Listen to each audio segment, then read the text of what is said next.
여러분 여기 어딘지 아십니까? 어디일까요? 네, 여기가 우크라이나입니다. 되게 예쁘죠. 예, 우크라이나입니다. 근데 지금 우크라이나가 어떻게 됐냐면 이렇게 됐죠. 네, 뭐 때문에 저렇게 됐어요? 예, 전쟁 때문입니다. 이게 여러분 아름다운 세상이 사람들이 전쟁을 통해서 이제 세계가 파괴가 되고 아름다운 세계 파괴가 막 돼요. 그 지옥 같은 삶을 막 살아가고 있습니다. 자, 이게 그냥 멀리서만 일어난 일이 아니라 이렇게도 일어나죠. 누구 같습니까? 그렇죠. 예. 네. 제가 그림을 찾았어요. 그 남자를 보시면 얼굴이 네모나잖아요. 그래서 제가 특별히 저랑 비슷한 그림을 찾아서 한참 헤매었는데 이게 우크라이나 같은 일이 멀리서만 일어난 일이 아니고 우리들의 가까이에서 일어난다. 네. 아, 네.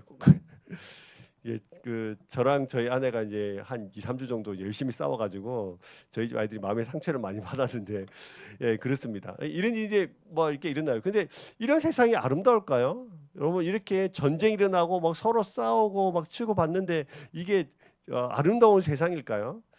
뿐만 아니라 이런 것도 있습니다. 여러분 실패와 좌절도 있죠. 잘하고 싶은데 잘 안 돼요. 뭐든지 하면 난 좀 잘하고 싶은데 잘 안 돼요. 우리 중고등부들 목사님 한번 볼까요?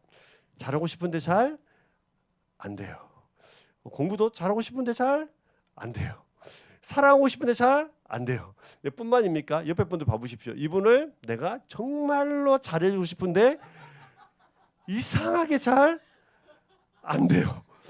마음의 결단은 막 합니다. 제가 지난주에 제가 이제 저희 아내랑 이제 막 싸워가지고 마음에 제가 우리 아내보다 더 큰 사람이 돼야겠다. 예, 그리고 청청 목장, 후쿠오카 목장에서 나누고 마음을 정말 크게 먹기로 결단하고 또 결단했는데 잘 안 돼요. 참 놀랍죠.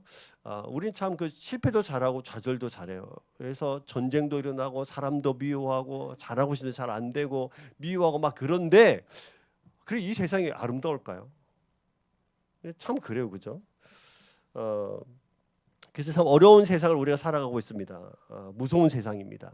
그래서 어떤 이들은 이 세상을 너무 비관해서 힘들고 어려운 일에 극단적 선택을 하죠. 지난주에 부산에서 있었던 일입니다.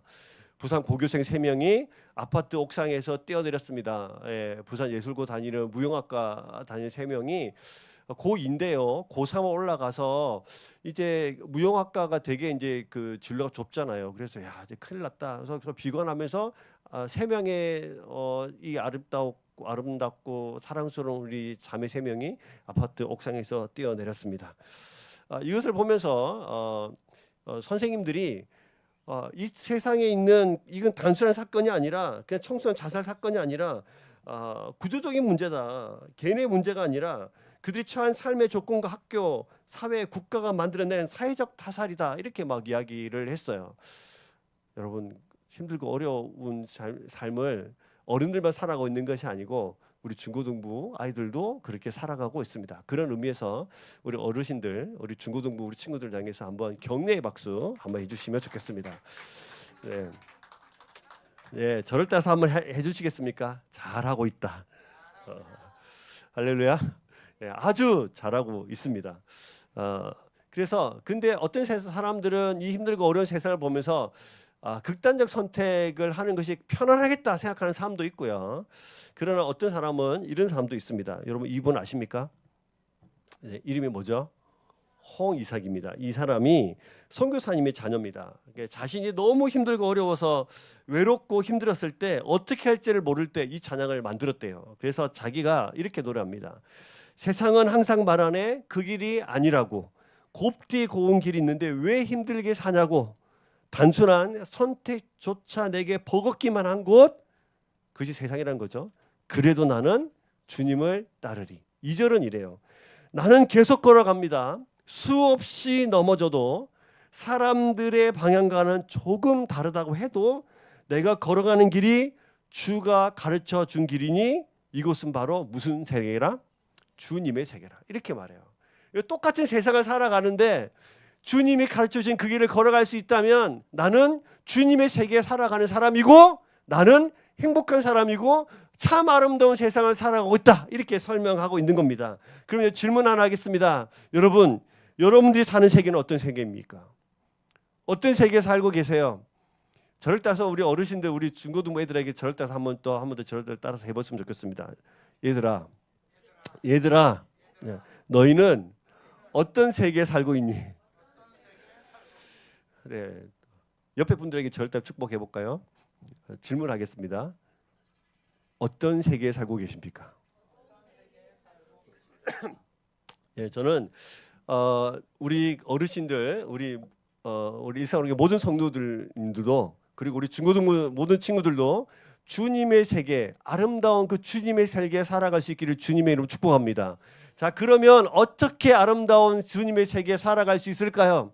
첫 번째, 제가 오늘 첫 번째, 두 번째 이런 게 잘 안 하는데 중고등부 설교라 제가 이게 저희 아들이 잘 못 적겠대요. 이렇게 정리가 안 된대요. 그래서 제가 말씀드립니다. 첫 번째, 자 적으세요. 첫 번째 어디 안에 거하라? 하나님 안에 거하라.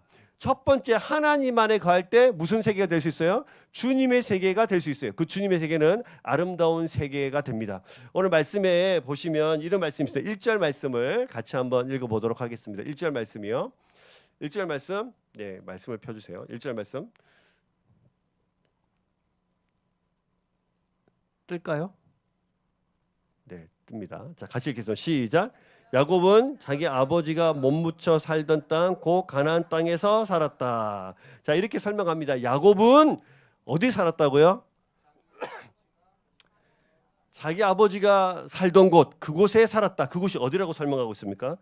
가나안 땅이다. 이렇게 설명하고 있어요. 자, 이 1절이 너무너무 중요한데 1절을 잘 보세요. 다시 야곱이 지금 살고 있는 곳이 어디입니까?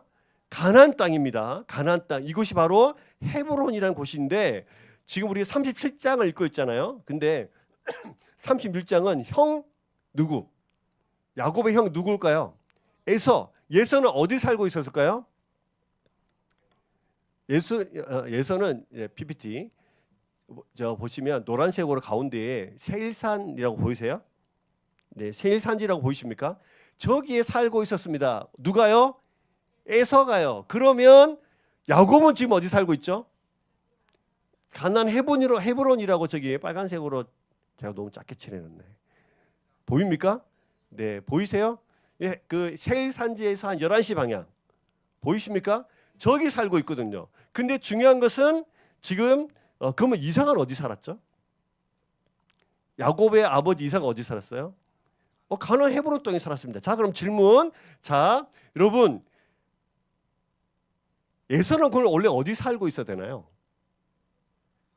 가나안 땅에 살아야죠. 아버지 옆에. 그죠? 아버지 옆에 살고 있어야 돼요. 근데 지금 에서는 세일산에 가 살고 있고 둘째인 야곱이 지금 이삭이 아버지 살던 곳에 살고 있습니다. 즉 1절이 이해되셨죠? 중고등부 1절 이해됐습니까? 1절 됐어요?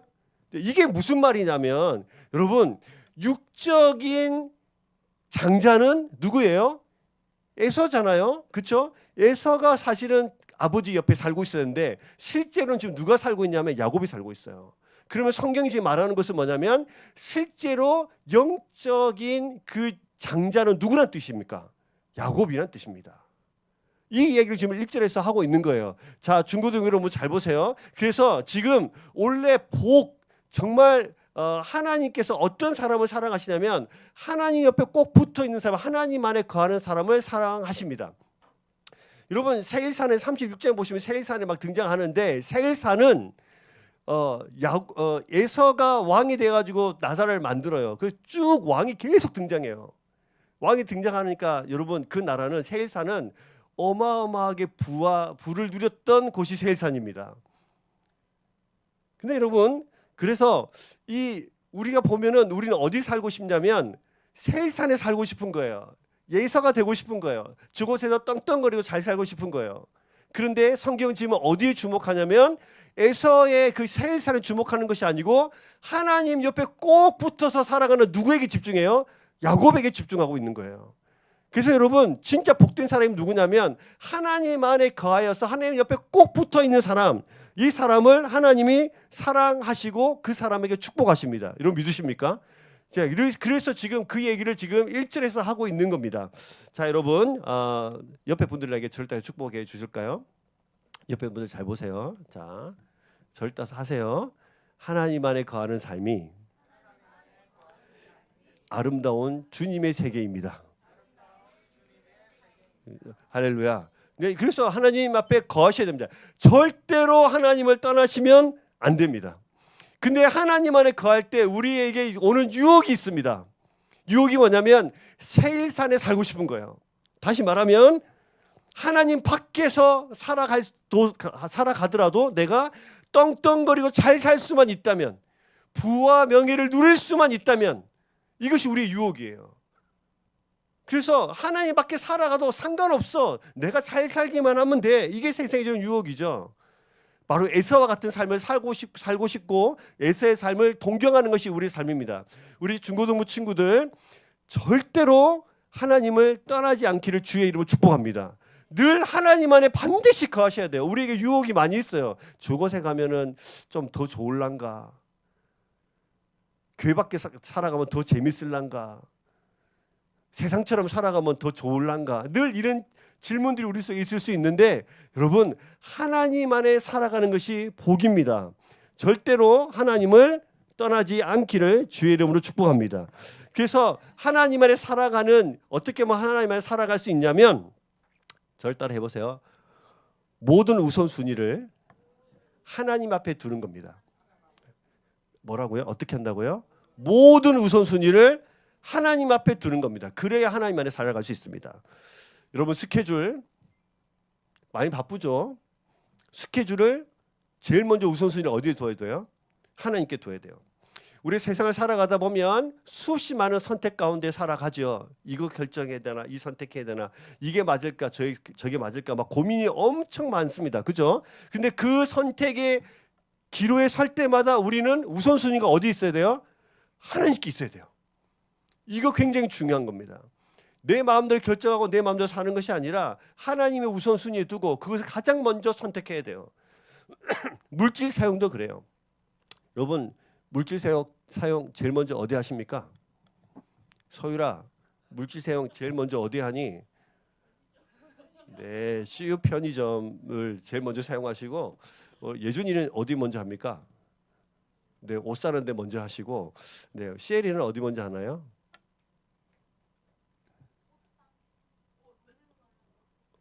우리 시엘이는 둘 다 하시고 예, 둘 다 하고 예, 그렇죠. 근데 우선순위가 하나님이셔야 됩니다. 어르신들도 마찬가지입니다. 우선순위가 어디 있어야 돼요? 하나님이어야 돼요. 스케줄 관리도 그래요. 우리 모든 시간을 먼저 하나님께 먼저 드리는 겁니다. 그래야 삶의 질서가 잡힙니다. 그럴 때에 하나님 안에서 살아갈 수 있습니다. 그리고 무엇을 선택할 때마다 하나님이 기뻐하실까? 이 생각을 가장 먼저 하셔야 됩니다. 이거 선택할 때 하나님이 기뻐하실까? 이것을 항상 먼저 생각하면서 무엇을 선택하든지 간에 선택해야 돼요. 우리 어디를 갈 때도 마찬가지예요. 이것을 하나님 기뻐하실까? 어떤 사람을 사랑하기로 결단할 때도 하나님이 기뻐하실까? 어떤 엄청 미운 사람이 있는데 저 사람을 미워하는 것이 하나님이 기뻐하실까? 그 생각을 먼저 해보셔야 돼요. 그리고 하나님이 진짜 기뻐하시면 미워하셔도 되는데 하나님은 그럴 분이 아니시잖아요. 그래서 하나님은 우리 속에 사랑하라고 말씀하시니 우리가 미움을 버리고 사랑할 수 있게 되어지는 것이죠. 그래서 여러분 하나님 안에 거할 때 제일 중요한 것을 뭐라고요? 모든 우선순위를 하나님 앞에 두는 것입니다. 이게 우리의 모든 생각의 시작이자 생각의 마지막이 되어야 합니다. 그래서 여러분 옆에 분들 다시 한번 저를 따라 축복할까요? 모든 우선순위를 하나님께로 두십시오. 할렐루야.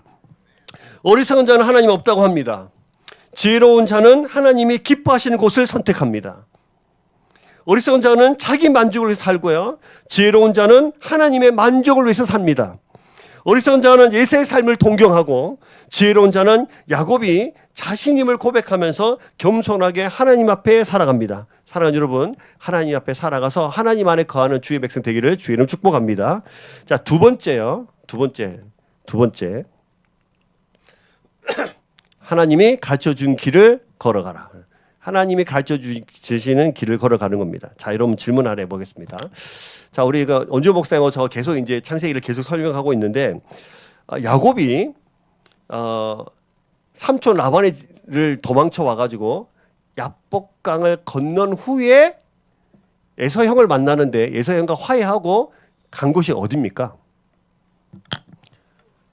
어디입니까? 네, 숫곳이죠. 그 다음 질문이 뭘까요? 그 다음 어디 갔나요? 세겜으로 갔죠. 그 다음 어디로 갔습니까? 네, 헤브론에 왔습니다. 자, 야곱은 그동안에 자기가 오래던 곳으로 걸어갔던 사람입니다. 20년 동안 아버지를 떠나 있었는데요. 제일 먼저 20년 동안 제일 먼저 그 야복강을 건너와가지고 제일 먼저 가야 될 곳이 사실은 아버지 옆이었는데 아버지 옆으로 가지도 않아요. 그리고 베델 땅으로도 가지도 않습니다. 그 만약에 저희 집 예준이, 하준이, 시엘이가 저럴 때 20년 동안 떨어져 살다가 부산에 왔는데 뭐 용도로 안 오고 국제만마로 안 오고 저 어디 뭐 어디요? 뭐 이상한 뭐 데 가서 살고 막 이러면 제가 마음이 기쁘겠습니까? 그렇지 않겠죠. 그래서 결국은 돌고 돌아서 하나님이 가르쳐 준 곳, 하나님이 거하는 곳, 하나님이 약속의 땅으로 준 가나안 땅에 이제 머물기 시작한 거예요. 그래서 여러분 우리가 하나님이 가르쳐 준 그 길을 걸어갈 때에 주님의 세계 살아갈 수 있어요. 그 길이 아름다운 길이에요. 그 길이 축복된 길이에요. 저는 우리 중고등부 친구들이 우리가 가야 될 곳을 우리가 숫곳을 정하고 세겜을 정해서 그곳을 마음대로 뛰어다니는 곳이 아니라 하나님이 가르쳐 주신 길을 따라서 갈 수 있는 우리 중고등부 친구들 되기를 주의 이름으로 축복합니다. 더불어 우리 어르신들도 그렇습니다. 여러분 주님이 가르쳐 준 길에 가할 수 있기를 주의 이름으로 축복합니다. 근데 여러분 왜 이 길이 잘 안 보이나요? 우리 하나님께서 가르쳐 주신 길은 사실은 엄청 선명하거든요. 야복강을 건널 때 이미 아버지 옆으로 갔었어야 됐어요. 하나님이 가르쳐 주는 길이 바로 그 길이었거든요. 근데 왜 그 길을 못 갑니까? 간단합니다. 내가 가야 될 길이 하나님이 가야 될 길과 다르기 때문이죠. 그래서 우리가 내가 가고 싶은 길이 있기 때문에 그래요. 이런 거예요. 어떤 책에 보면 이런 책이 있어요. 나는 욕심쟁이인지도 모른다. 같이 읽어볼까요? 욕심쟁이인지도 모른다. 가진 건 없다고 불평하지만 난 내가 가고 싶은 길을 걸어가는 사람이니까. 우리들의 모습 아니에요? 예. 물 없다고 저 길을 가면 저쪽으로 가면 더 부자가 될 것 같고 잘 살 것 같은 생각이 막 드는데 사실은 내가 가고 싶은 길을 가릅니다. 그래서 하나님이 길이 잘 보이지 않는 거예요. 그 늘 어려운 겁니다. 이 길이 맞을까 저 길이 맞을까. 가고 싶은 길을 가는 나는 원하는 길을 가는 거죠. 야곱에게 숫곳과 세겜이 있었던 것처럼 그 길은 세상이 박수 쳐주는 길, 세상이 원하는 길은 끝은 화려하고 또 사람들의 환호가 있는 길, 사람들의 칭찬도 있고 인정도 있고 부러움도 있는 길, 그런 시선이 있는 길이 바로 내가 원하는 길이죠. 우리는 늘 그 길을 선택하니까요. 욕심 많은 우리들은 늘 그 길을 선택하죠. 근데 하나님이 가르쳐준 길은 사람들의 인정도 없을 수도 있고 박수가 없을 수도 있고 환호도 없을 수도 있어요.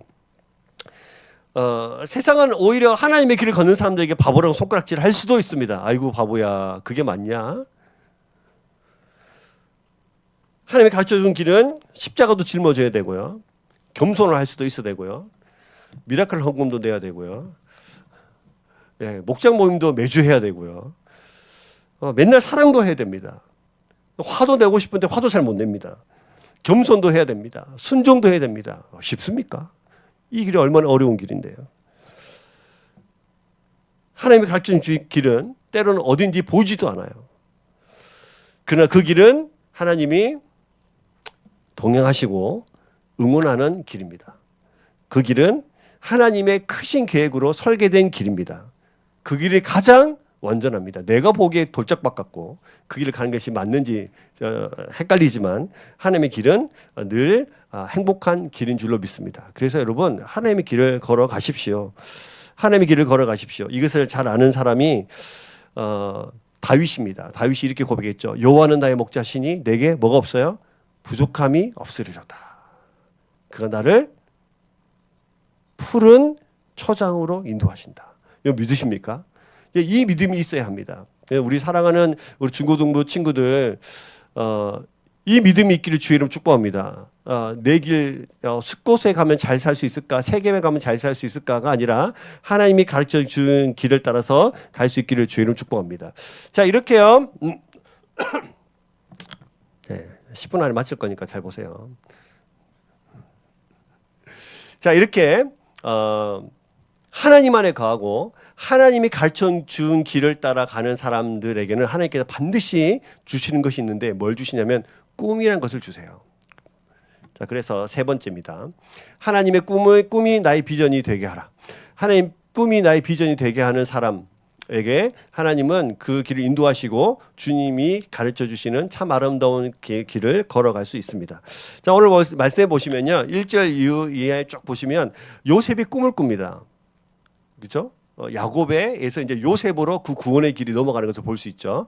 그래서 이제 야곱의 아들 요셉이 이제 꿈을 꾸는데 두 가지 꿈을 꿉니다. 첫 번째 꿈이 뭡니까? 예, 볏집이 있는데 자기 세운 볏집이 갑자기 벌떡 일어나더니 형들이 세운 볏집이 자기한테 자기 볏집에 절을 하는 거예요. 요셉의 입장에서는 참 당황했을 것 같습니다. 그렇지 않아도 아버지 편에 때문에 형들에게 시기도 받고 질투도 받고 막 이렇게 하는데 이 꿈을 설명하면 내가 이렇게 꿨다고 그러면은 당연히 미움 받을 거 아니에요. 그러니까 하나님께서 주신 꿈 너무도 선명하고 가슴이 너무너무 뜨거워지는 꿈이었을 겁니다. 그래서 이 꿈을 숨길 수가 없어서 이제 아버지와 형들에게 털어놓습니다. 근데 요셉은 형들에게 더 미움받는 존재가 되었죠. 후회도 했겠죠. 왜 내가 그랬을까? 했겠죠. 근데 두 번째 꿈을 또 꿉니다. 두 번째 꿈이 뭡니까? 하늘의 해와 달과 별이 요셉 자신에게 또 절하는 꿈을 또 꿔요. 여전히 당황스러웠을 거예요. 말해야 될까 말아야 될까. 되게 머뭇거렸겠죠. 한 번 더 이야기했다가는 이전보다 더 혼날 텐데 큰일 났네. 어떻게 해야 되나. 그런데 용기를 내어서 다시 한번 꿈을 설명합니다. 그래서 더 큰 미움을 받고 이제 거의 뭐 죽이자까지 되었죠. 자, 근데 여러분 이 꿈을 주신 분이 누구시죠? 하나님이시죠. 자, 그럼 질문 하나 해보겠습니다. 자, 이제 여러분이 하나님이 돼서 옆에 분들 봐보세요. 가위바위보 한번 해볼까요? 옆에 분의 가위바위보. 예, 이긴 사람 손. 네, 이긴 사람 손. 네, 이긴 사람이 절 따라서요. 나는 하나님. 아니, 진 사람 손 들어보세요.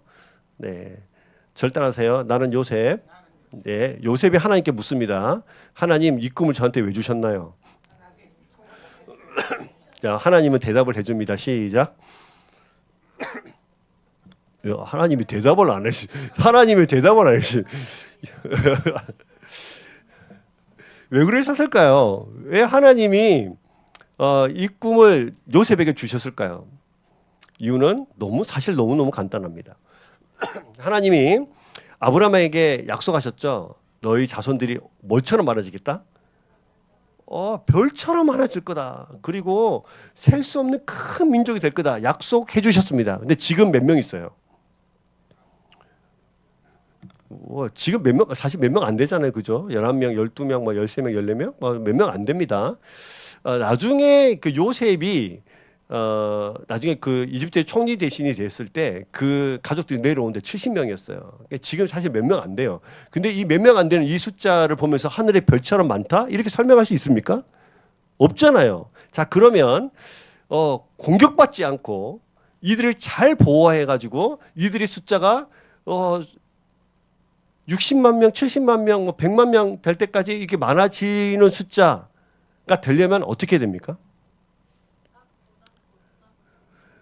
어떻게 되냐면 그때 당시는 낳기는 잘 낳았지만 전쟁 때문에 죽으니까 전쟁이 일어나지 않도록 보호해야 됩니다. 보호. 그래서 하나님이 인큐베이터 안에 넣는 아이처럼 이스라엘 백성들을 인큐베이터 안에 넣었죠.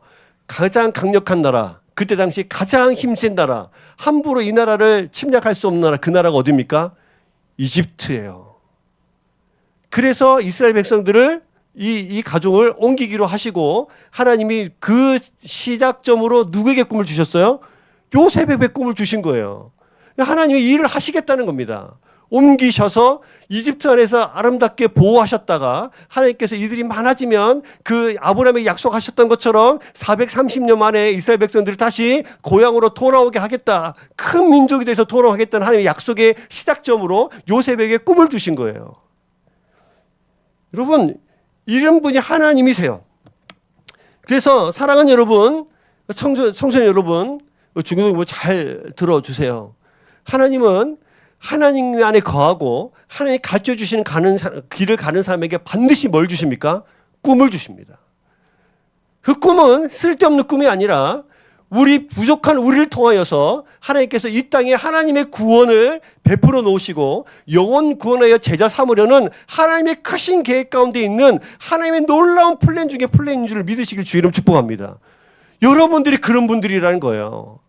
우리 중고등부 친구들이 지금은 여기서 뭐 하고 있지? 라고 생각할 수 있지만 그러나 하나님 반드시 여러분들에게 꿈 주시고 비전 주시고 하나님의 세상으로 하나님 여러분들이 살아가게 하실 줄로 믿습니다. 자, 그러면 이 하나님의 꿈이 비전이 되게 하시는데 하나님의 꿈은 비전이 영어로 뭡니까? 비전이 영어로 비전인가요? 비전을 그럼 한글로 영어가 아니지. 한글로 무슨 뜻이에요? 보다요, 보다. 텔레? 그때 뭐예요? 비전이에요. 보는 거잖아요. 비전이라는 게 뭐냐면 사람들이 많이 헷갈려요. 내가 생각하는 내 꿈을 꿔서 내 욕망을 성취하는 것이 비전이다. 아니요. 하나님의 눈으로 세상을 보는 것이 비전입니다. 자, 비전 정리했죠. 다시. 하나님의 눈으로 세상을 보는 것이 뭐라고요? 비전이에요. 이것을 가지셔야 돼요. 하나님이 이것을 가르쳐 주십니다. 이 비전이라고 말하면, 하나님의 꿈이라고 말하면 엄청나게 큰 꿈을 꾸시는데요. 그것도 비전 맞아요. 근데 여러분, 더 중요한 것은, 자, 옆에 분들 봐보세요. 지금 내 눈으로 보는 거고, 비전이 뭐라고 그랬죠? 하나님의 눈으로 세상을 보는 것이 비전이라고 했죠. 자, 그러면, 자, 눈을 싹 갈아 끼워가지고 이제, 갈아 끼워서 내 눈을 지금 누구 눈? 하나님의 눈으로 옆에 분을 바라보세요. 저는 이제 제 눈으로 우리 아내를 바라보면 하나님의 눈으로 갈아 끼워서 바라보면 비전은 크게도 사용하시지만 바로 내 옆에 있는 사람을 향하여서 바라보는 것도 비전입니다. 그래서 여러분 우리가 가진 모든 것들을 그러니까 하나님의 시선으로 바꿔놓는 작업이 굉장히 중요하고요. 하나님이 그런 삶을 반드시 사용하시고 하나님 안에 거하고 주께서 가르쳐 주신 길을 걷고 하나님의 꿈을 꾸는 그 사람들은 정말 주님의 세상을 살아가고 있는 거예요. 어떤 사람들은 세상에서 실패하고 좌절해서 눈물을 흘리고 죽어야겠다 생각하지만 어떤 사람들은 똑같은 세상, 똑같은 공기, 똑같은 공간에 세상을 살아가지만 하나님과 함께 정말 아름다운 주님의 길을 걸어가는 사람들이 됩니다. 자, 그래서 여러분 하나님의 꿈을 꾸십시오. 하나님의 비전을 가지십시오. 하나님 안에 거하십시오. 하나님께서 가르쳐 주신 길을 걸어가십시오. 여러분들이 길은 실패의 길이 아니라 가장 아름다운 길이 될 줄로 믿습니다. 자, 영상 하나를 볼 텐데 여러분 오늘 이 말씀을 가지고 이 영상의 작업이 필요해요. 자, 영상을 한번 볼게요. 영상 한번 보여주세요. 너무 옛날 영화라 모를 수도 있는데 혹시 여러분 인디아나 존스 아십니까? 아시죠? 예, 모르십니까? 우리 중고등부 인디아나 존스 모르시죠? 네, 요거 잠시 한번 볼게요. 플레이 눌러. 도달한 인디. 허나 그의 앞에는 절벽이 펼쳐졌는데요.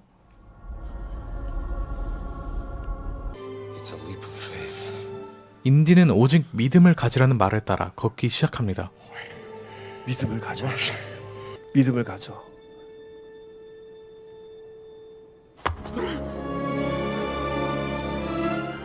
함정은 바로 착시 현상을 일으키는 달이었네요.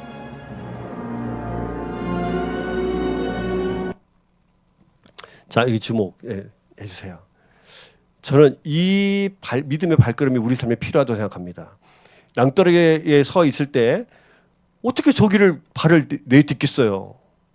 내딛을 수 있는 사람 손. 없죠. 근데 저는 저 영화를 보면서 어렸을 때 저 영화 봤는데 너무너무 은혜를 받았어요. 사실 진짜로. 제 머릿속에 엄청난 각인이 되어 있어요. 그 길이 보이지 않는데 계속해서 저 영화에서 믿음을 가져. 믿음을 가져 계속 이 얘기를 해요. 그래서 실제로 저 주인공이 벼랑 끝에 서가지고 주님 믿음, 주님의 믿음, 주님의 믿음 하면서 엄청 고민하면서 한 발을 내딛습니다. 그런데 한 발을 내딛으니까 뭐가 나타나요? 길이 나타나는 거죠. 이 믿음이 우리 속에 필요해요. 이 믿음이 필요하다고요. 그래서 주님의 세계를 살아가는 것은 어떻게 보면 믿음의 한 걸음을 내디딜 때 시작이 되어지는 것입니다. 여러분 이번 한 주간 우리가 벼랑 끝에서 아무것도 보이지 않는데 믿음 내 걸어 외치지만 말고 한 걸음 내디딜 수 있는 저와 여러분의 삶이 되기를 주의 이름으로 축복합니다.